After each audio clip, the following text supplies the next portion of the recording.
Hey folks, this is the Mega Construx Call of Duty Hazmat Lab Armory set, a continuation of the line that they've had going for a while now with the shipping containers, the ISO style intermodal shipping containers converted over for some tactical field use. This one, instead of just having a simple recolor of the shipping container and possibly a different print, this one also has a door in the side of it that is able to be opened up to let you get inside the lab without opening the ends. You can also open up the end down here with the standard doors. Sorry about that, guy, I'll get you up in a minute. But these open up to let you see the full space inside. There's not much inside, but there is some stuff inside. I'll show you in just a minute. I like the colors on this. It looks fairly worn, and I also like the print on the outside. And we've got a little bit of a stoop out here. This is a canister, a gas canister. It could be oxygen or it could be something toxic. We've got a light outside here as well, a nice simple build, but that's pretty much it for what you can see from the outside. Let me bring this all the way around so you can see the unprinted side, and that's just how the plastic looks. So you can see how it was injected from a spot back here. It might be on the other side, and you can just see the pattern of how the different types of plastic were very quickly moving through the mold. But yeah, it's interesting and it's different. To really see the detail inside, I'm going to take the roof off so you can get some light in there. And there's a heads-up display. It's supposed to represent a monitor, and they're showing some DNA. Probably supposed to be looking for telltale signs of some mutation.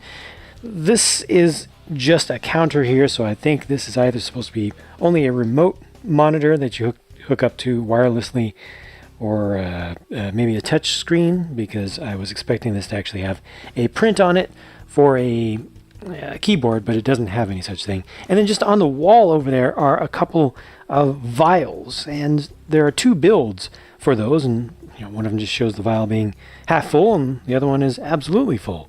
Those have narrow standard bar-sized tops, so you can put them in the hand of a figure. The two figures are hazmat techs with mostly the same pieces used for their bodies. Obviously the heads are different. The vests are the same, arms and legs are the same, but the torsos are actually different between these two. Not that it matters that much, given that they are pretty well covered up. The weapons are different, obviously, but I am very happy to see actual washes being used here. And unfortunately, not every piece gets the wash because the shoulder joints don't get those. So that's something that customizers or consumers will possibly want to finish up with just a little extra matte black to help those to blend in a little bit better from the sides and the backs. But for the most part, these look pretty dirty and weathered down a bit, which is much better than leaving them just completely plain and all yellow. Get one Erlenmeyer flask there with an anti-stud on the underside, so you can actually place it on top of something securely. And the canister for the guy on the right is built up from 4 pieces.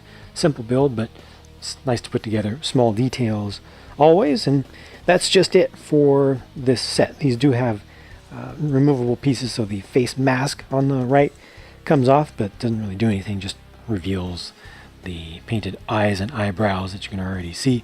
And the guy on the left has the new standard T-shaped head accessory style, so the hood here pops off and is interchangeable with some others that use this same system, but it's not like you're going to use this like this. So if you have another piece that will fit with that system, then it'll work for you. But for the most part, it's something that's not going to help consumers all that much, for at least for this one.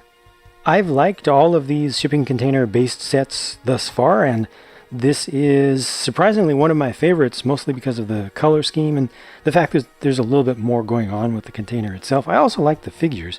We don't get hazmat dudes all that frequently anymore.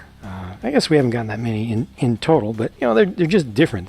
They're distinct, and they don't fit in as well with the rest of the line that's been made to date, just with their appearance. And everything here is done with pretty good quality. Hopefully the releases of Call of Duty stuff will ramp up again soon. There's been a ton of uncertainty about the entire line, and I think there still is We shall see if more of the proper buildable sets come out in the coming months. But regardless of distribution and marketing issues, definitely the designers are still on their game and doing good work. That's it for this one. Thanks for watching. I'll talk to you again as soon as I can.